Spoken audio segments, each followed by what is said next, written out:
atau penghantaran obat melalui rute transdermal, melalui kulit. Nah, kita samakan persepsi dulu di awal bahwa penghantaran obat melalui kulit di sini adalah untuk tujuan sistemik. Jadi bukan untuk pengobatan seperti misalnya gatal-gatal di kulit, atau iritasi, atau luka bakar, bukan yang seperti itu ya. Tapi untuk pengobatan sistemik namun dihantarkan melalui kulit.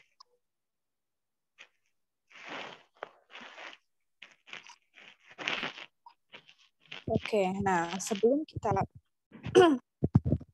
bahas mengenai sediaannya, kita perlu mengetahui dulu mengenai anatomi kulit itu sendiri.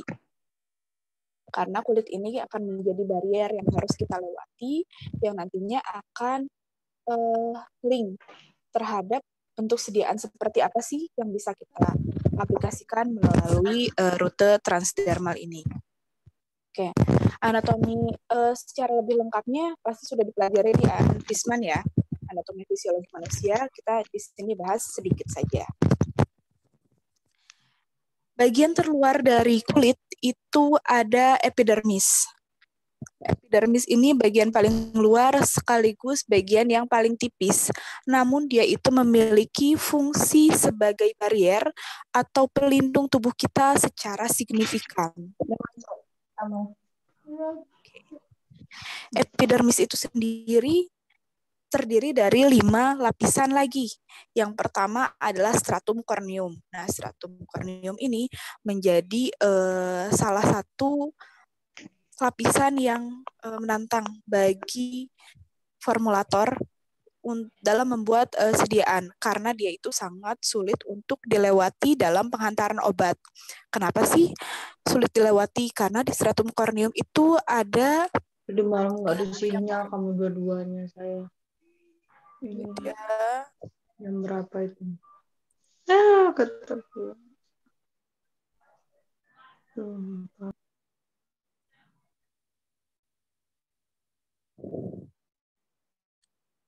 Oke. Stratum corneum yang isinya korneosit, kemudian dia itu terdiri dari banyak keratin dan lipid yang nantinya membentuk struktur brick and mortar. Brick dan mortar itu kurang lebih seperti susunan batu bata dan semen, di mana susunan batu batanya itu bersifat lebih hidrofilik, sedangkan semennya itu bersifat lebih lipofilik. Nah, karena strukturnya seperti itu, dia disebut sebagai dengan rate limiting barrier atau barier yang menentu kecepatan proses absorpsi obat melalui kulit. Yang kedua ada stratum lucidum, dia isinya hanya keratinosit yang sudah mati, kurang lebih 3 lapis, kemudian granulosum 3-5 lapis keratinosit, ada spinosum, jadi kan keratinosit itu dibentuknya dari bawah ya, kemudian dia naik ke atas. Jadi keratinosit itu dibentuknya di stratum basal. Nah, di spinosum keratinositnya itu bentuknya sudah mulai irregular, sudah mulai tidak beraturan, dan di situ juga ada enzim-enzim yang bertanggung jawab untuk sintesis lipid. Di stratum basal ada keratinosit dengan melanosit.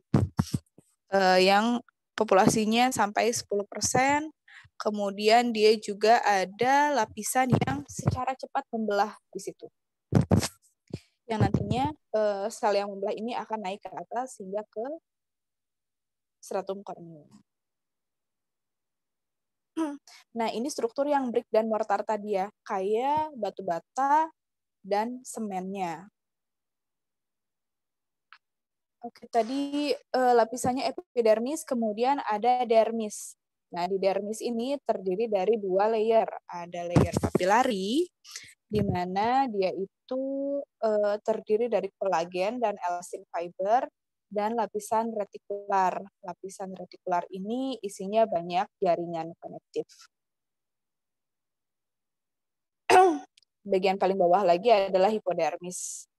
Nah, pokoknya kalau obat itu sudah bisa mencapai hipodermis, dia akan mudah masuk ke pembuluh darah untuk menghasilkan efek sistemik. Cara pemberian obat melalui transdermal juga kita bagi menjadi beberapa. Yang pertama ada yang mechanical delivery method. Ini kalau misalnya kayak disuntik, ya lewat kulit kan sebenarnya. Tapi dia tidak ada hambatan akan stratum corneum, stratum basal, dan lain-lain karena dia merusak jaringan kulit. Sehingga dia bisa langsung masuk ke bagian dermis, nantinya sampai ke pembuluh darah. Lain halnya dengan yang intraselular dan interselular.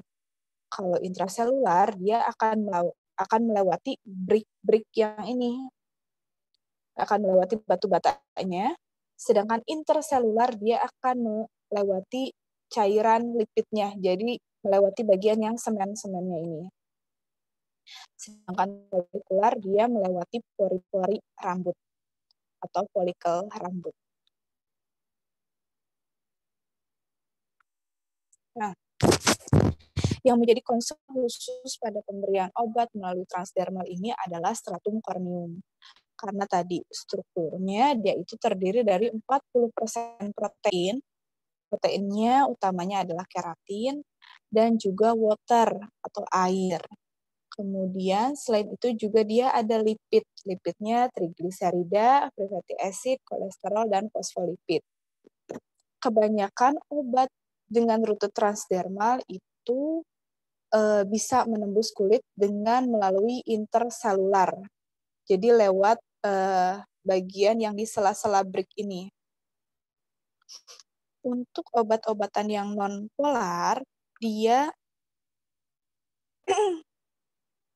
lebih cenderung melewati lipid-rich region atau wilayah yang kaya akan lipid. Sedangkan yang polar, dia lebih cenderung interselular. Nah, jadi kalau misalnya yang non-polar, dia lebih suka lewat yang brick-nya. Sedangkan kalau yang polar, dia lebih suka lewat interselularnya. Oke. Nah, kemudian apa sih yang membuat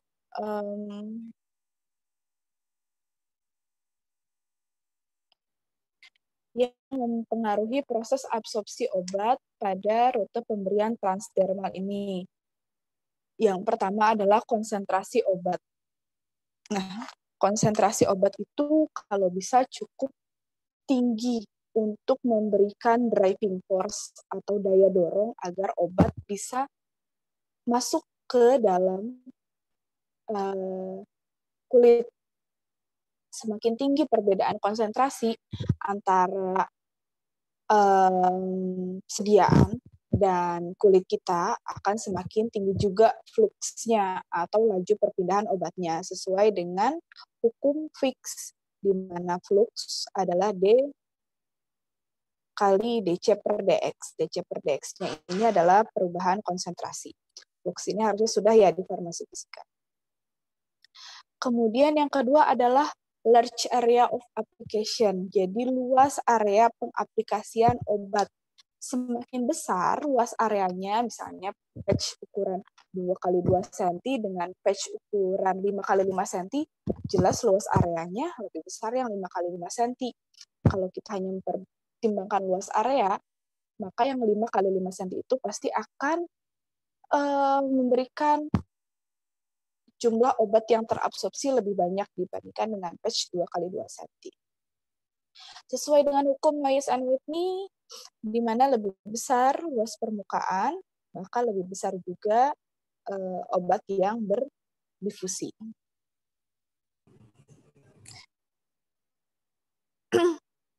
Kemudian greater physicochemical attraction, jadi sebisa mungkin obatnya itu secara fisikokimia dia lebih tertarik terhadap kulit dibandingkan dengan pembawanya.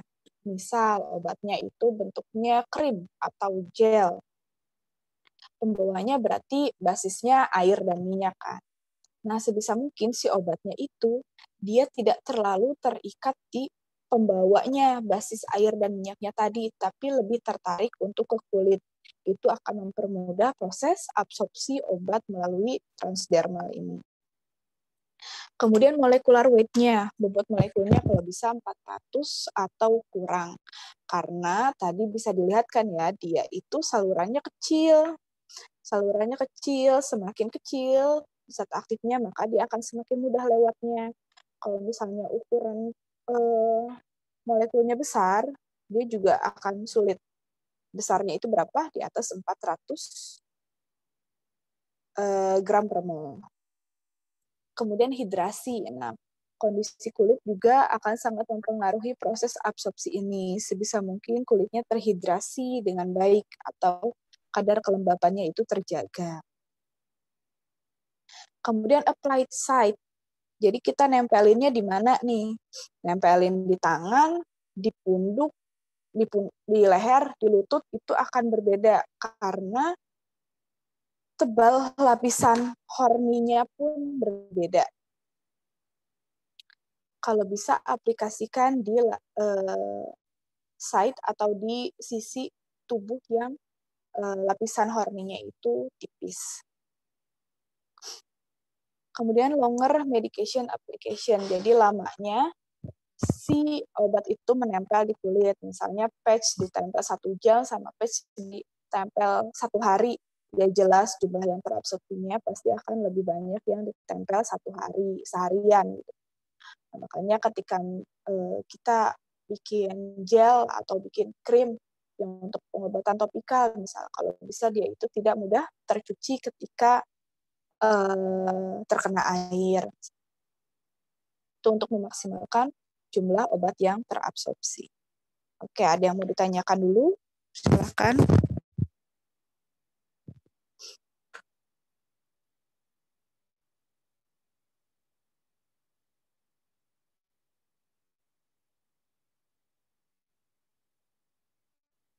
Oke, ini sedikit tambahan lagi. Obat seperti apa sih yang bisa di-deliver atau diberikan secara transdermal? Yang pertama itu adalah obat-obat yang half-life-nya itu kecil atau pendek. Half-life itu jadi ketika obatnya masuk ke dalam tubuh, dia akan segera di metabolisme dan diekskresi. Jadi half-life-nya itu pendek. Nah, obat-obat yang seperti ini sangat cocok diberikan secara transdermal karena bayangin kalau misalnya kalian punya obat sakit kepala, terus minumnya oral, terus udah kayak gitu half-life-nya itu 2 jam, maka kalian akan minum obat setiap 2 jam misalnya, atau setiap 4 jam gitu, karena ketika dia turun, konsentrasinya menjadi 50% sudah tidak berefek. Kan males ya pasti pasien harus minum obat terus-terusan setiap 2 jam. Tapi kalau patch, dia kan ditempel terus. Jadi misalnya ketika setelah 2 jam, konsentrasinya turun menjadi 50%. Ya obat yang masih tersisa di patch, dia akan berdifusi lagi masuk ke dalam pembuluh darah. Jadi ini sangat cocok untuk obat-obatan yang half-life-nya atau waktu paruhnya pendek. Kemudian tadi cocok untuk obat-obatan yang molekular weight-nya atau bobot molekulnya kecil, dan obat-obatan yang memiliki struktur yang balance. Jadi dia punya bagian yang lipofil dan dia juga punya bagian yang hidrofil. Karena dia harus berinteraksi dengan brick dan mortar tadi untuk bisa masuk ke dalam pembuluh darah. Itu tuh biasanya ditunjukkan dengan nilai log P. Nilai log P-nya antara -1 sampai dengan 4. Dan cocok untuk obat-obatan yang poten. Obat-obatan poten itu maksudnya dia hanya butuh konsentrasi sedikit untuk memberikan efek terapi karena terkait dengan jumlah yang dapat diabsorpsi melalui kulit juga sangat sedikit. Nggak bisa tuh misalnya paracetamol untuk berefek dia butuh 500 mg. Gimana caranya 500 mg bisa lewat kulit dalam waktu secepat itu? Kan sulit. Tapi kalau misalnya obat-obatan seperti hormon atau obat KB juga hormon ya, atau obat apa yang konsentrasi rentang terapinya misalnya dalam ukuran nanogram, itu bisa berpotensi untuk diberikan secara transdermal. Nah, untuk menjamin suatu obat itu dapat terabsorpsi dari kulit ke pembuluh darah, perlu kita buktikan. Buktikannya ada dengan 2 cara, in vivo dan in vitro. Pada tahap awal jelas kita, ini kebalik. Oh iya benar. Pada tahap awal pasti kita lakukan secara in vitro dulu, setelah in vitro baru in vivo. Nah, secara in vitro itu bisa menggunakan jaringan kulit. Jadi kalau in vitro kan berarti tidak melibatkan manusia ya, tidak melibatkan tubuh manusia ataupun hewan. Jadi kita lakukan di lab misalnya menggunakan suatu alat atau uji disolusi atau tabung reaksi, itu in vitro. Jadi di sini kita pakai jaringan kulit. Jaringan kulitnya bisa kulit manusia ataupun kulit hewan. Yang paling banyak digunakan sebenarnya kulit hewan, pakai kulit ular. Kulit ular dengan spesies Elape obsuleta atau kulit ular piton. Jadi kalau ular itu kan dia akan ganti kulit ya setiap berapa periode gitu. Nah, ganti kulitnya itu dengan menggesekkan badannya di pepohonan. Nah, biasanya kulit yang tersisa di pepohonan itu bisa kita ambil terus kita gunakan untuk uji in vitro absorpsi obat transdermal ini. Atau kalau misalnya snake skin atau kulit ular ini susah ditemukan, sekarang itu sudah mulai banyak living skin equivalent test skin. Jadi kulit imitasi hasil dari bioteknologi atau organogenesis. Nah, yang human ini jarang digunakan walaupun paling representatif nantinya pada saat uji in vivo, karena pertama belinya susah, terkait dengan kode etik juga kan. Kemudian penyimpanannya sulit, mahal, dan dia itu cenderung bervariasi pada proses permeasinya. Jadi variasinya besar antara orang yang satu dengan orang yang lain, antara kulit bagian punggung misalnya dengan kulit bagian kaki, antara ras Australia sama ras yang lain. Jadi sangat sulit. Nah, kemudian kalau in vitro-nya sudah menunjukkan hasil yang oke, misalnya hasil dari in vitro-nya ini bagus, hasil absorpsinya kita bisa maju ke in vivo. Jadi gunanya in vivo ini adalah untuk memverifikasi dan juga mengukur, mengkuantifikasi berapa sih bioavailabilitas obat ketika diberikan secara transdermal ini. Kemudian selain memverifikasi dan mengkuantifikasi, dia juga untuk tujuan bioekivalensi. Jadi kalau misalnya obat-obat yang ditemukan pertama kali, pastikan dia melakukan uji praklinik, uji klinik, uji toksikologi, uji kliniknya tahap 1, 2, 3, 4. Nah, obat-obat kopi atau obat yang bukan dari zat aktif baru, misalnya perusahaan A menemukan zat aktif baru berfungsi untuk antihipertensi misalnya. Dia melakukan uji klinik tahap 1, 2, 3, 4. Nah, perusahaan B, dia mau membuat obat antihipertensi dengan obat yang sama dengan perusahaan A tadi, tapi dia bukan penemu zat aktifnya. Dia hanya mau memformulasikannya aja. Nah, dia harus melakukan uji bioekivalensi yang membuktikan bahwa walaupun dia tidak melakukan uji praklinik dan klinik, kualitasnya tetap sama dengan perusahaan A yang tadi. Kemudian uji in vivo juga ini untuk melihat toksikologinya. Jadi ketika kita mengkuantifikasi jumlah obat yang terabsorpsi, kita bisa tentukan jumlah yang terserap ini masuk ke dalam dosis toksik atau bukan. Biasanya bisa digunakan manusia ataupun hewan. Hewannya bisa babi, rhesus monkey, kemudian mouse atau rat yang hairless, yang tidak punya rambut. Nah, ini alat untuk uji in vitro. Biasanya terdiri dari 2 chamber atau 2 kompartemen. Ini contohnya ya. Jadi ada 2 kompartemen, di sini kompartemen donor, di sini kompartemen aseptornya. Jadi nanti misalnya obatnya dimasukkan ke sini, kemudian di bagian tengah ini ditaruh kulitnya, kulit ujinya, tadi kulit ular. Kemudian di sini biasanya ada cairannya semirip mungkin dengan cairan tubuh. Misalnya dapar fosfat atau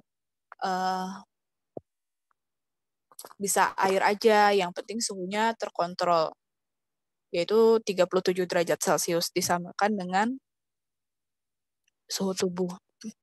Nah, kemudian nanti kan sediaannya masuk ke kompartemen yang ini. Nanti sediaannya dia akan berdifusi melalui kulit ke kompartemen aseptor. Nah, setiap waktu nanti akan diambil atau disampling dari port yang ini untuk diukur berapa banyak sih yang terabsorpsi. Pengukurannya biasanya periodik, bisa setiap 1 jam, setiap 2 jam, kemudian lamanya waktu pengukuran bisa disesuaikan dengan tujuan pengobatannya. Misal mau bikin patch yang ditempel 24 jam, ya nanti berarti uji in vitro-nya pun kalian lakukanlah selama 24 jam. Yang ini juga kurang lebih sama, cuman ini atas bawah. Jadi obatnya ditaruh di atas, kulitnya di sini, nanti cairan aseptornya di bagian bawah sini. Samplingnya dari sini, kemudian dia bisa diganti cairan aseptornya per periode tertentu. Oke, ada yang mau ditanyakan dulu, silahkan.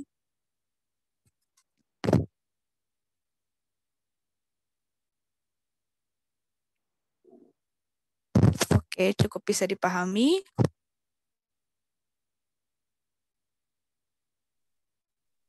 Ibu izin bertanya. Boleh. Kalau untuk uji in vitro, kenapa harus digunakan kulit ular ya, Bu?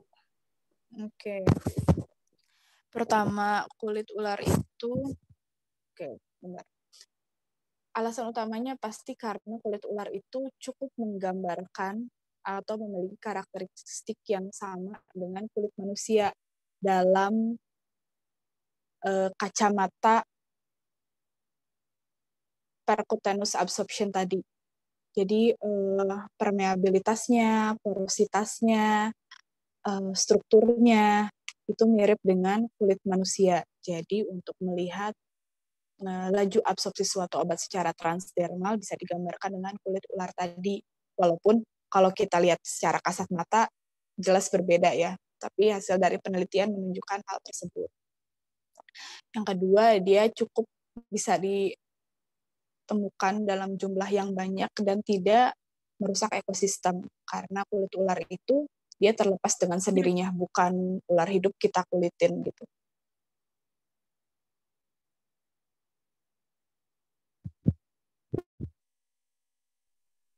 Baik, Bu. Terima kasih.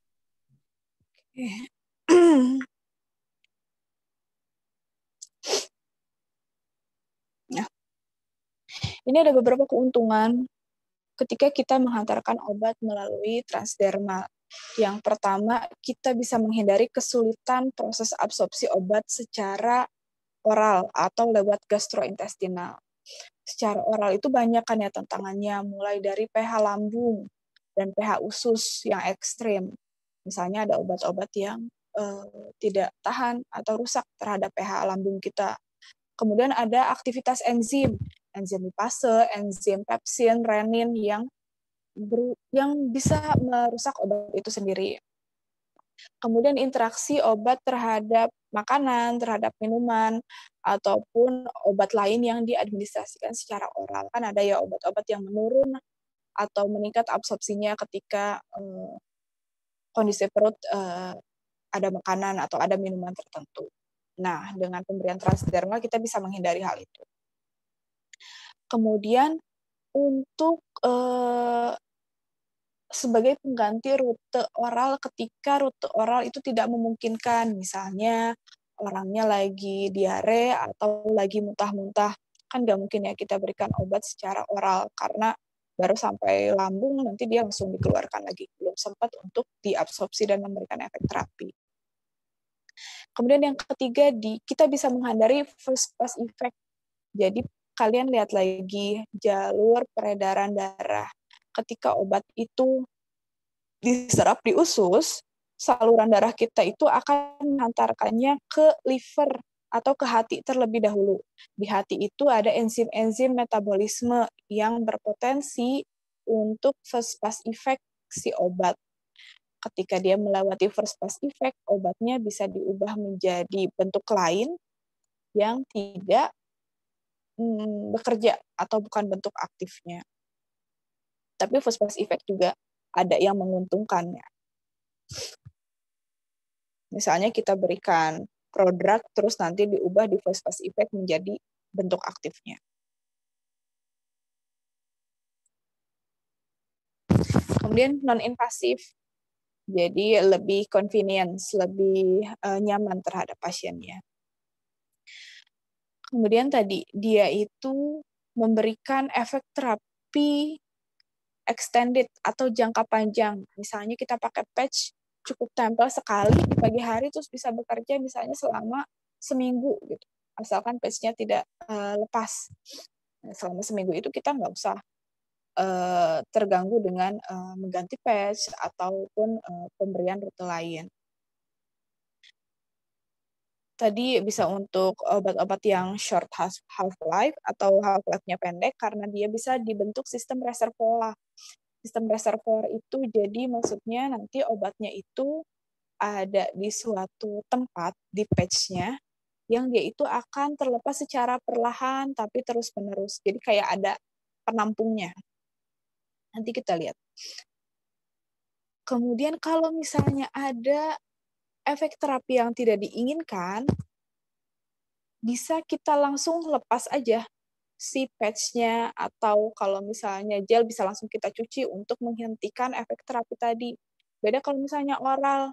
Oral kalau misalnya muncul efek yang tidak diinginkan, untuk mengeluarkan obatnya kan sulit ya. Atau bahkan harus diberikan karbon aktif sebagai antidot. Kalau misalnya pemberiannya transdermal ya cukup kita lepas aja patch-nya.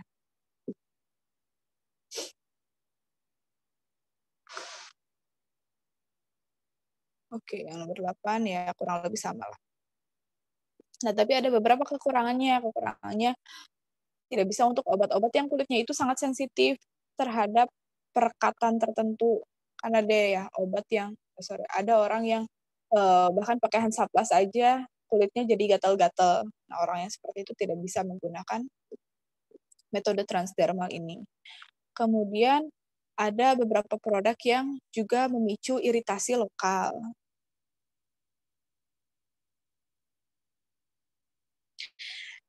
Kemudian karena saking mudahnya pengaplikasian transdermal ini, misalnya kayak patch tinggal ditempel, gitu. Padahal obat-obatnya ini obat-obat sistemik. Nah, jadi dia itu berpotensi untuk penyalahgunaan obatnya cukup tinggi karena kemudahan proses pengaplikasiannya ini. Kemudian temperatur. Temperatur itu bisa mempengaruhi struktur kulit kita. Ketika struktur kulitnya dia berubah, dia juga akan mempengaruhi proses delivery-nya. Dan tadi obatnya itu terbatas hanya untuk obat-obat yang poten dan memiliki sifat fisikokimia yang sesuai karena struktur brick dan mortar tadi. Kemudian ini ada general clinic consideration, jadi ada pertimbangan secara umum ketika kita menggunakan obat secara transdermal. Yang pertama, absorpsi perkutannya itu bisa bervariasi antara kalian tempel di tangan, tempel di kaki, tempel di lutut. Jadi pastikan tadi memilih site yang benar. Kemudian pastikan si kulit yang akan ditempelnya itu bersih dan sebisa mungkin tidak ada rambut kalau misalnya bukan penghantaran yang interfolikular atau bukan yang melalui pori rambut tadi. Dan tidak berminyak, tidak beriritasi, tidak juga inflamasi ataupun ada bekas luka ataupun kalus. Kalus tuh kayak apa ya? Kapalan gitu lah ya.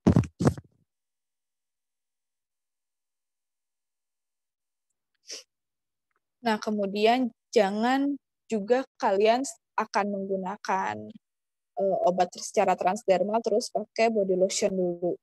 Jangan ya. Kemudian tidak boleh digunting. Jadi jangan samakan seperti koyo atau Hansaplast yang bisa kalian gunting sesuai dengan luas areanya.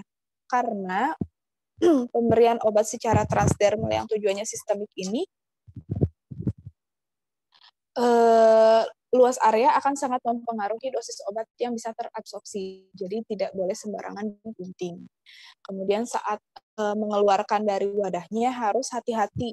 Jangan sampai fingertips atau jari-jari kita menempel ke bagian dalam yang nantinya akan bersentuhan dengan kulit, karena di situ bisa ada zat aktifnya. Kemudian ketika ditempel, tekan selama kurang lebih 10 detik dan merata untuk memastikan bahwa obatnya menempel dengan sempurna.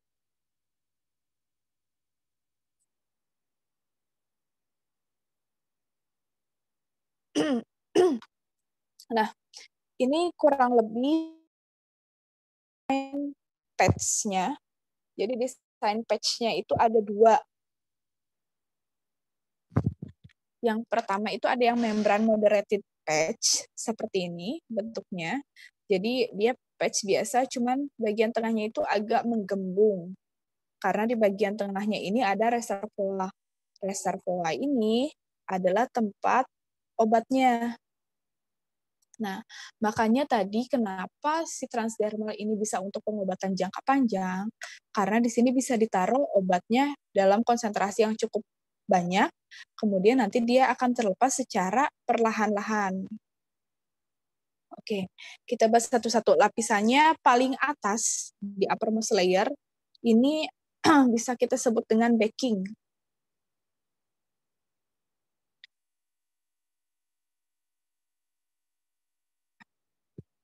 Kita sebut dengan backing, dia itu oklusif, jadi menahan hilangnya air dari kulit kita, dan dia itu impermeable, jadi sesuatu dari luar tidak bisa masuk ke dalam, dan yang dari dalam pun tidak bisa keluar. Kemudian bagian tengah ada reservoir layer, di sini ada zat aktifnya, biasanya dalam bentuk terlarut, di dalam pelarut yang sesuai. Kemudian di sini ada rate controlling membran atau membran yang mengontrol laju pelepasan obat. Jumlah pori yang di sini, besarnya pori, kemudian permeabilitas pori itu mempengaruhi jumlah obat yang bisa keluar setiap waktunya. Dan yang bagian bawah ini adalah adhesive layer atau lapisan yang akan menempel dengan kulit kita. Nah, biasanya adhesive layer ini juga dipenuhi dengan zat aktif. Jadi ketika dia menempel, karena di sini penuh dengan zat aktif yang jenuh, dia akan langsung berdifusi ke kulit kita dengan segera untuk memberikan efek yang segera. Nah, nanti setelah adhesive layer-nya obatnya sudah berdifusi semua ke kulit kita, yang reservoir ini akan turun, memenuhi adhesive layer, kemudian dari adhesive layer masuk lagi ke kulit kita. Kemudian ini tipe yang kedua. Nah, kalau tipe yang kedua dia tidak ada reservoirnya. Jadi kalau untuk yang seperti ini, biasanya drug adhesive-nya sebentar. Cuma misalnya sehari atau seminggu maksimal. Tapi kalau yang ini bisa sampai sebulan, misalnya tergantung dari jumlah obat yang ada di reservoir ini. Keuntungan dari yang adhesif, dia lebih mudah dibuatnya, jelas. dan dia resisten terhadap dose dumping. Dose dumping itu maksudnya adalah lonjakan konsentrasi obat secara tiba-tiba karena bocornya rate controlling membran di sini. Jadi ini harus benar-benar dijaga integritasnya, karena kalau tidak, nanti bisa bocor obatnya. Kalau obatnya bisa bocor, yang terabsorpsinya jadi tiba-tiba banyak, dia berbahaya, karena bisa masuk ke konsentrasi toksiknya.